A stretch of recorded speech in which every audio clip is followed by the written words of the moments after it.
Infelizmente, o alcoolismo está cada vez mais presente em nossa sociedade, principalmente entre os jovens. E esse é o tema do nosso quadro A Palavra é Sua.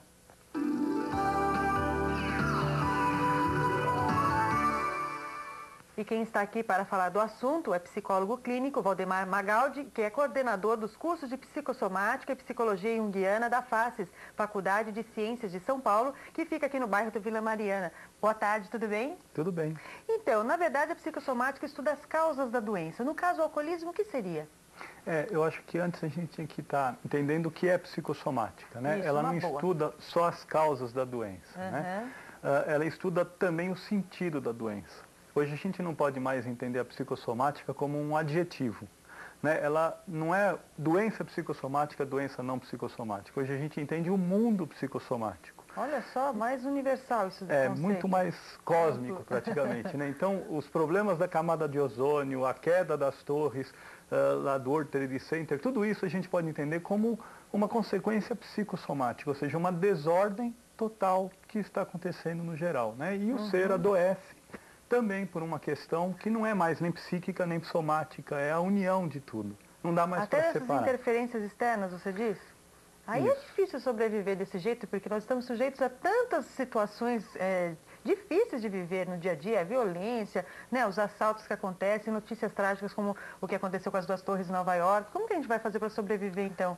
Ou viver bem, né? Então essa que é a ideia, né? A gente tem que tirar a ideia do sobreviver e aprender a viver, né? Ou seja, buscar uma outra visão do que é vida, qual é o sentido da vida de fato, né? E não simplesmente ficar tentando sobreviver sem saber por quê, né? É verdade. Ou seja, Tá o caminho certo. é outro. E no caso do alcoolismo, normalmente quais seriam as causas que levam uma pessoa a se tornar dependente do álcool? Então, como a psicossomática não dá mais para ser entendida como uma coisa de causa, e sim também que tem um sentido por trás, a gente não busca só a causa do alcoolismo, a gente busca entender qual é o sentido, ou seja, para onde está apontando aquela doença, porque todo sintoma ele aponta para alguma coisa, ele te sinaliza alguma possibilidade de transformação. Então hoje o profissional de saúde que tem uma visão de psicossomática, de psicologia junguiana, de homeopatia, ou seja, visões de homem mais íntegro, mais abrangente, mais holístico, ele vai estar entendendo que o sintoma é a sinalização de que existe um desequilíbrio no corpo, na alma, no espírito. E ele vai perceber que o sintoma pode ser a grande possibilidade de reintegrar essa desordem entre corpo, alma e espírito. Né?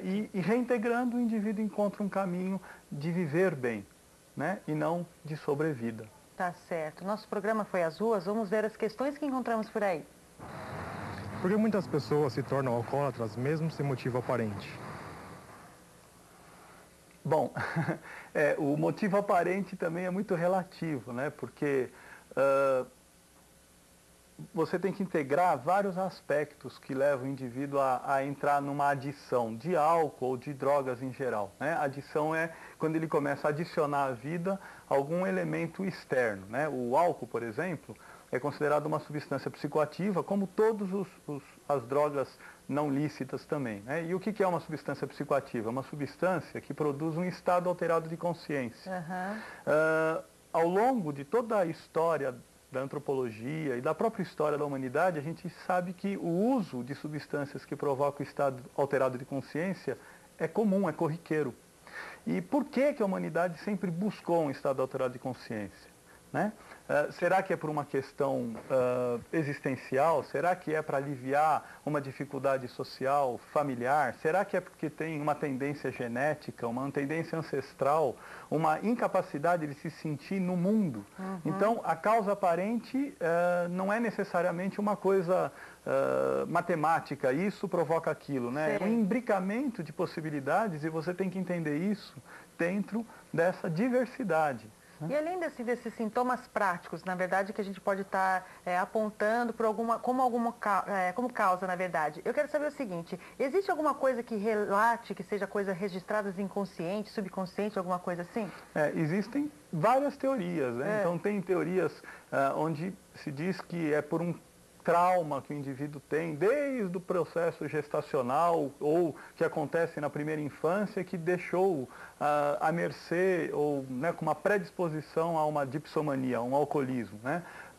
Outras vezes a gente fala, não, tem todo um distúrbio genético que deixou ele, né, suscetível a esse sintoma. E o que é de verdade em tudo isso? Acho que todas são verdadeiras, porque hoje a gente entende que todas as adições, o alcoolismo e as drogadicções em geral, elas são consideradas doenças de comorbidade, ou seja, existem vários fatores mórbidos que interferem ou que contribuem para que o indivíduo se torne um adito, se torne um dependente, né? Então, tem que ter uma predisposição genética, mais uma condição familiar, mais uma condição social, mais uma condição espiritual. Tudo isso acaba convergindo e faz o indivíduo despontar, né, com esse tipo de sintoma e não com outro sintoma, como câncer ou como uma AIDS, por exemplo. E como seria o tratamento no caso, vamos supor, se um paciente chega com esse problema no seu consultório, que tem dependência do álcool?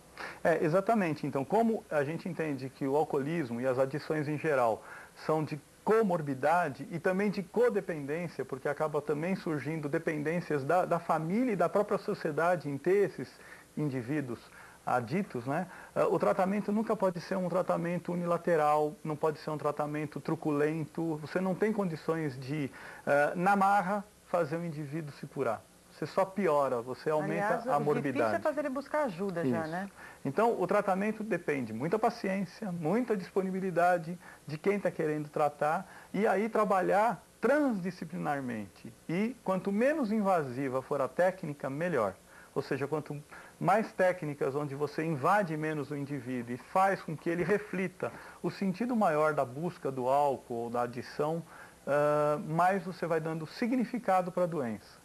O Hipócrates tem uma frase que eu acho muito interessante, que é a base da homeopatia. Ele diz assim, o que te fere é o que te cura. Então é entrando no âmago da ferida que você vai encontrar a saída da cura. Mas é dolorido isso, né? É sempre dolorido. Mas tem que ser feito. Agora, por que percebe-se, pesquisas mostram que os jovens estão cada vez mais consumindo álcool? Tem algum, já que é tudo tão global na psicossomática, tem alguma explicação? Tem uma música do Kid Abelha que tinha um refrão que falava assim, né? Me desculpa, eu tenho pressa, muita coisa me interessa, mas nada tanto assim. Eu acho que esse é o espírito da juventude hoje, né? É uma explosão de informações, uma incapacidade de você dar conta de tudo que está vindo, né? E, além do mais, uma falta total de expectativa.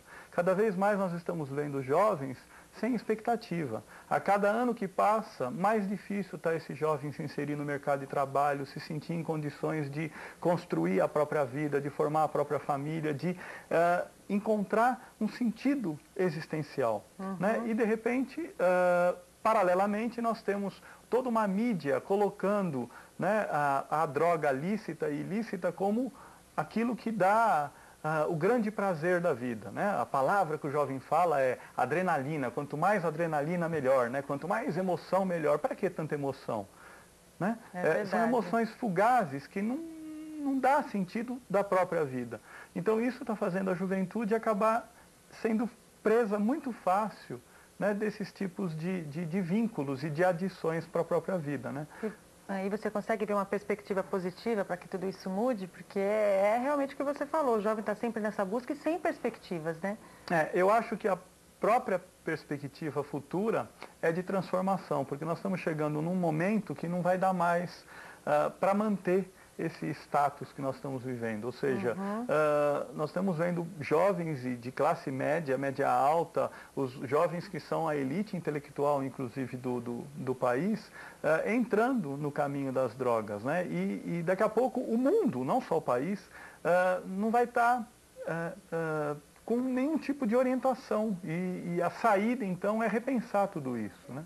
Tá certo, então. Bom, eu conversei com o Dr. Valdemar Magaldi, nós falamos aqui sobre o alcoolismo na visão da psicossomática e também ele é professor, aliás, é coordenador, né, dos cursos de psicossomática e psicologia junguiana da FACES, que é a Faculdade de Ciências, que é aqui em São Paulo, no bairro da Vila Mariana. E claro, esse quadro se chama A Palavra é Sua, por isso escreva, mande a sua sugestão.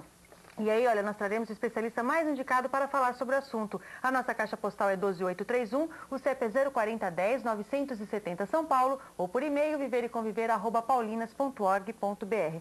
Muito obrigada, viu, Valdemar, por sua presença aqui no nosso programa. Até um próximo encontro, viu? E aí, vamos fazer a festa? Vamos comemorar o seu aniversário?